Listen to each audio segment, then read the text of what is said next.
Hello, and welcome to another Woggs World of Wrecks. I'm Paulie Woggs, and this is the shop. Thank you for joining us. Today's video is going to be a little short video. This is an update video on what's been going on. Of course, you know, in the last video, I just got done working on that Traverse and getting the transmission fixed. And I know that a lot of you have been wanting to probably watch the more videos on this truck and getting the truck done, and even videos on the Cougar that's in the paint booth. But I've had some friends that have had some issues with their cars, and we're trying to do the best we can to get them on the road and get them going.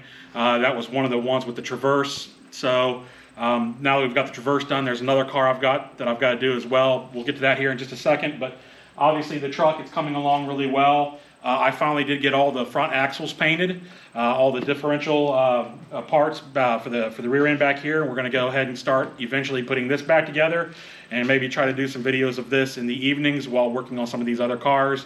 But I'm just not quite sure if we'll be able to do that or not. We'll just have to wait and see. But if Naomi will follow me here with the camera, we're going to go ahead and start showing you what other things we've got going on.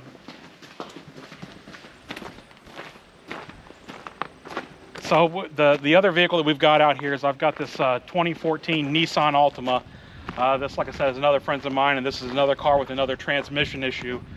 This one's got a couple of issues. The first problem that it had was in the final drive assembly. It was having a bearing issue where it was making a loud roaring noise driving down the road. You could barely even talk to anybody in the car and be heard.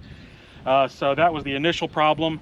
But in the time of waiting to bring the car up to me to let me work on it, the transmission actually ended up failing, so it doesn't even move underneath its own power. So that's what the next set of videos are going to be on, is me actually pulling this transmission out and doing a rebuild on this one as well, like I did the Traverse.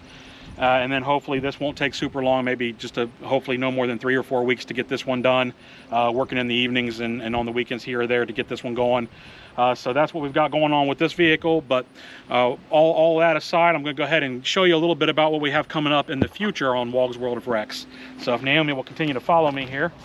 Last year in the fall, we acquired yet another vehicle. Of course, I had done a video on the Mustang that we had purchased a year or so ago, and we haven't done anything more to that vehicle, but we will in the future.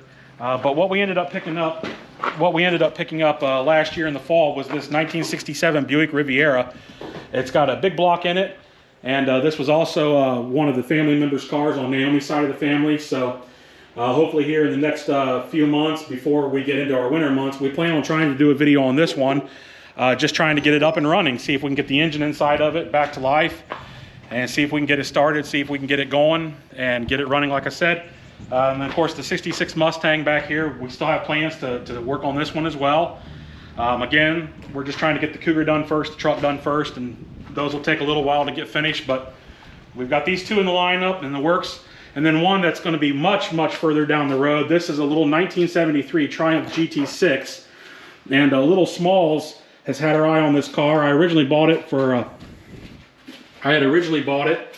as a fix-up project because my dad had owned one when I was younger, and I was trying to make it a project for him and I, but plans have changed. So Esther, Little Smalls, has talked me out of this car. She wants it to be a car for her, so Naomi and I talked about it. We decided to let Smalls have this as her first car. And of course, she's only 7 years old, so we've got plenty of years to work on that one, which we hopefully around maybe the age of 10 or 11, when she's able to do a little bit more work than she does now, she'll be able to help assist with that car and getting it restored. And then I've got one other one that'll be in the works coming up. Not that one.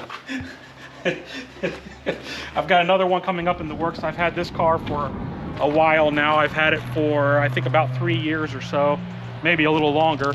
But I've got this 1977 two-door Chevy Impala that I picked up. And this was originally a 305 vehicle for the V8 that's in it. We're going to convert it and make it a 350 V8. We're going to, instead of making it automatic, it's going to be a stick shift vehicle. So this one's definitely rough. This one's going to have a lot of work to go, but with the amount of work that I like doing and everything like that, this one shouldn't be too bad of a project once I get started on it. And again, you know, thank you guys for watching and tuning in. I know that this is all slow going. Of course, as I've mentioned before, I've got a day job, but eventually we'll roll into things, and I'll be able to start working on these vehicles a lot quicker than I am, and hopefully we'll be able to get a lot more content out there. Again, thank you for watching. We hope that you continue to watch, and as always, hit that like and subscribe button and leave some comments, and maybe we can start communicating through the comments. Thanks again. Have a good day.